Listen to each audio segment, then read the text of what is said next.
Une thérapie hormonale pour les patients atteints de trisomie 21, un pas de plus vers l'exploration de Mars, charger son téléphone à distance, une énième mauvaise nouvelle pour la planète et un drone de combat turc.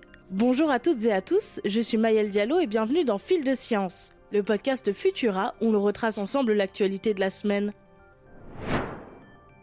Améliorer les capacités cognitives des patients atteints de trisomie 21, c'est le défi de l'équipe du laboratoire Neurosciences et Cognition de Lille et du CHU vaudois de Lausanne en Suisse. L'étude analyse l'efficacité d'une thérapie basée sur une hormone, la GnRH, ou hormone de libération des gonadotrophines hypophysaires, administrée physiologiquement toutes les 2 heures pendant 6 mois à 7 patients hommes atteints de trisomie 21. Comment ça marche ? Eh bien, la GnRH, qui régule les fonctions de reproduction via une petite région située au cœur du cerveau, l'hypothalamus, agirait également dans d'autres régions du cerveau, et notamment dans certaines impliquées dans les tâches cognitives. La synthèse de GnRH est gérée par des micro-ARN présents sur le chromosome 21. Or, comme les personnes atteintes de trisomie 21 portent le chromosome 21 en 3 copies au lieu d'une paire, cela dérégulerait la production de cette hormone. Ainsi, bonne nouvelle.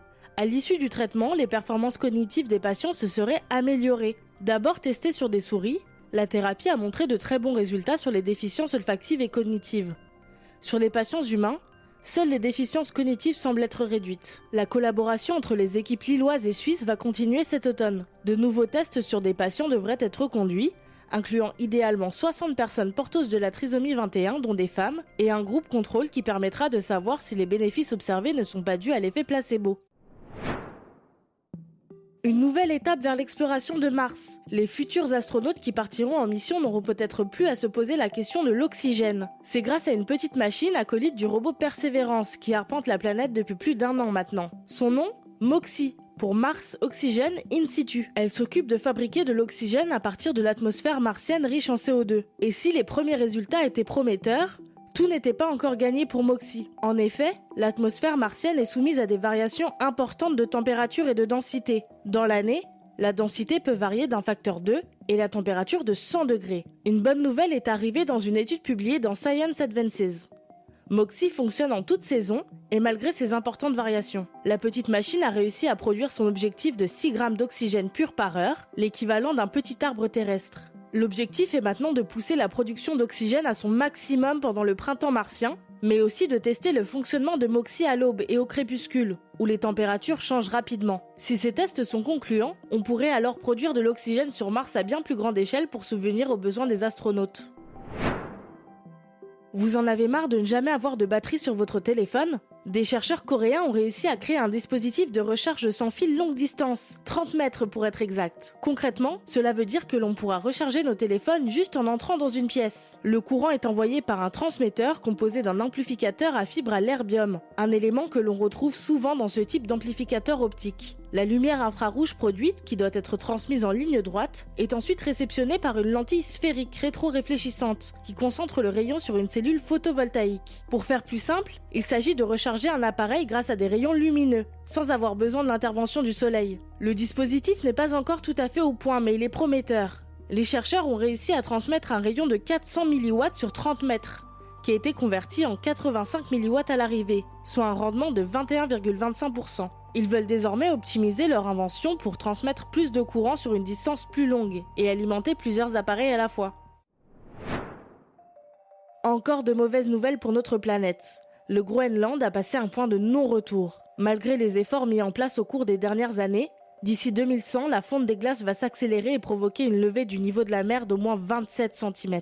Les chercheurs se sont basés sur une analyse du climat de l'Arctique entre 2000 et 2019 et sur le déséquilibre qu'il a créé sur la calotte glaciaire du Groenland pendant ces 2 décennies.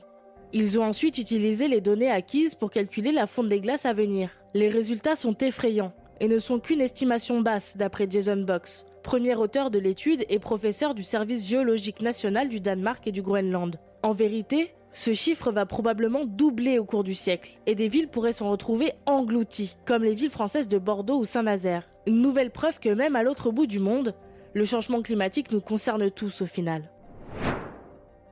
La firme turque Bayraktar, dont on a vu les drones de combat sur le champ de bataille ukrainien, est de retour avec un modèle furtif propulsé par un turboréacteur. Le Bayraktar Kızılelma pourra atteindre les 980 km de croisière à plus de 12 000 mètres d'altitude. Cependant, son autonomie sera limitée à 5 heures, contre 24 heures pour son grand frère, le Bayraktar TB2. Il n'est néanmoins pas destiné aux mêmes usages. Concrètement, le Kızılelma serait capable d'affronter un avion de chasse ou d'être employé en tant qu'ailier d'un avion de combat piloté. La décision avait été prise avant l'invasion de l'Ukraine par la Russie, mais c'est un turboréacteur ukrainien qui propulsera le drone. Ce nouvel aéronef pourra embarquer jusqu'à 1,5 tonnes de munitions et de charges utiles. Le drone sera également capable de décoller et de se poser sur un porte-avions, sans nécessité de catapulte. Il devrait faire son vol inaugural début 2023. Espérons que d'ici là, le conflit russo-ukrainien ne soit plus d'actualité. Découvrez les premières images de ce drone et le reste de nos news sur Futura. C'est tout pour cette semaine. Si cet épisode de Fil de Science vous a plu, pensez à vous abonner, à nous laisser une note et un commentaire pour soutenir ce podcast. Cette semaine, ne manquez pas le dernier épisode de Vitamine Tech, où Emma Hollen vous parle des pays qui coupent volontairement Internet pour contrôler leur population. Effrayant. Quant à moi, il ne me reste plus qu'à vous souhaiter un excellent week-end. Et surtout, restez curieux.